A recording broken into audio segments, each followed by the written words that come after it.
നമസ്കാരം മക്കളെ, നമുക്ക് പഠിക്കാം. ഇന്ന് നമുക്ക് അൾ എന്ന ചില്ലക്ഷരം വരുന്ന കുറച്ച് വാക്കുകൾ പഠിക്കാം. ആദ്യം നമ്മൾ പഠിക്കുന്ന വാക്ക് മക്കൾ. മക്കൾ. അടുത്തത് അവൾ. അവൾ. അടുത്തത് ഇത്തൾ. അടുത്ത വാക്ക് വാൾ. വാൾ. അടുത്ത നമ്മൾ പഠിക്കുന്ന വാക്ക് കവിൾ. കവിൾ. ഇത് എൾ എന്നാണ്, എഴുതിപ്പൊന്ന് തെറ്റിപ്പോയതാണ്. കവിൾ. അടുത്തത് കേൾക്കണം. കേൾക്കണം. അടുത്ത വാക്ക് ആൾക്കാർ. ആൾക്കാർ. ആൾക്കാർ.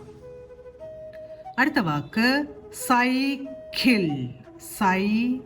സൈയുടെ കൂടെ ഐ എന്ന ചിഹ്നമാണ് കേൾക്കുന്നത്, ഐ എന്ന ശബ്ദമാണ് കേൾക്കുന്നത്. അപ്പോൾ ഐ എന്ന ചിഹ്നം എഴുതി സായി വരച്ചു. സൈക്കിൾ. സൈക്കിൾ. അടുത്ത വാക്ക് പൈനാപ്പിൾ. ഇവിടെ പായുടെ കൂടെ ഐ എന്ന ശബ്ദമാണ് കേൾക്കുന്നത്. അപ്പോൾ ഐന്റെ ചിഹ്നം വരച്ച് പാ വരച്ചു. പൈനാപ്പിൾ. പൈനാപ്പിൾ. അടുത്ത വാക്ക് വാക്കുകൾ. ഇവിടെ ക കൂട്ടക്ഷരാണ്, ഉറച്ചുച്ചരിക്കുന്നതുകൊണ്ട്. ആദ്യത്തെ ക ഉറച്ചുച്ചരിക്കുന്നുണ്ട്, അപ്പോൾ ഇവിടെ കൂട്ടക്ഷരം വേണം.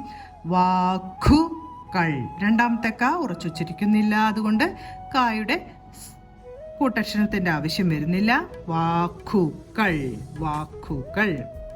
അൾ എന്ന ചില്ലക്ഷരം വരുന്ന ഓരോ വാക്കുകളും പറഞ്ഞുകൊണ്ട് എഴുതി പഠിക്കാൻ ശ്രമിക്കണം. അടുത്ത ക്ലാസ്സിൽ കാണാം മക്കളെ. നമസ്കാരം.